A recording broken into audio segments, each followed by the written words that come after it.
Да го знаете.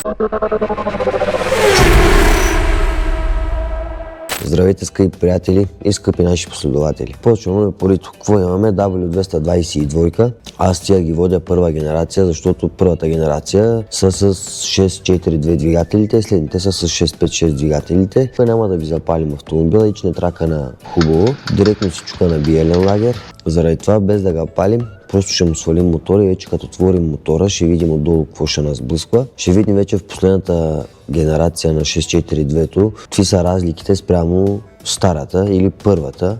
Има ли много разлики? Много разлики аз общо взето не виждам, но ще го изкоментираме заедно. И тук се надяваме, че тунела на облака да ни е здрав, основните лагери да са здрави и само с биелни лагери. Тук сега на първа линия най-малкият кусур, дето виждаме, че от тая гарнитура на маслената конзола избива прясно маслце. Не знам колко добре се види в клипа или няма да се види, но това е един вид главен проблем, че примерно там имаме спад в налягането на маслото, колата не дава индикация и вие чупите мотора. Хубаво, лошо, но няма какво да се прави. Трябва по някакъв или друг начин да се придвижат нещата. Почваме да си вадим мотора, изваждаме си мотора от купето, разглабяме го на части, проверяваме за какво иде реч и евентуално, ако тунела ни е здрав, ще си направим неговия двигател. Така че, без излишни коментари, да се захванем за работа. Вече сме си свалили мотора, разоборудвали сме, манили сме оборудването, минаваме по бързата процедура. Дайте само набързо да видим за какво става въпрос. Буквално нямаме, дюзата изцяло се е глътнала от нагар. Смукателните портове не знам как са дишали във времето. Сега, да не се бавим много, защото времето изтича. Набързо ще си манем дюзите, ще си отворим картера и ще видим лагерите заедно. Така че, действам. Манили сме си коляновия вал. Те съмненията никога не са шашкат. Его сега, 6 цилиндър биелата. Никак не е за добре. Ето тук ще го видим също. Лагерите бяха вътре в маслената помпа. Биелата на 6 цилиндър издала багажа. Тук малко сме цакнали, лагерите са превъртели последните.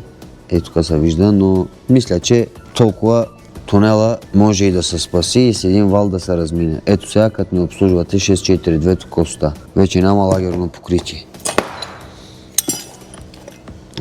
Заради това е редно да си ги обслужите на време. После някои ми казват на мене, то с мотор не се обслужвал. Не се обслужва, ама като не го обслужвате на време, правите мотор.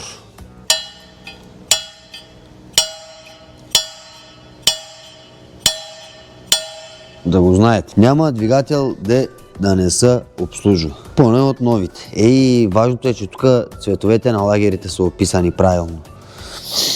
Поне тях ги виждаме здравословно, по здравословен начин. Какво е било? Ред и грин. И ти да видиш да не му се види. Сега, хубавото хубаво, лошото лошо. Като гледам 9 часа вечерта и като се обадя на клиента, свят ще му се завие. Защо? Тук страдаме от 6-та биела. Сега примерно. Тук вече на първи цилиндър. Искам само да се види. Но 6-та издава най-напреде. Как да не го издаде най-напреде, след като остава най-далечната на маслената помпа. На времето колите ги правиха инженерите, сега ги правят счетоводителите. Заради това се получават така нещата. Малко е разхвърлено, зимен период, почва, не почва. Утре си даваме Е-класата, една Е-класа продадохме, Е250. Утре трябва да си издадем и нея.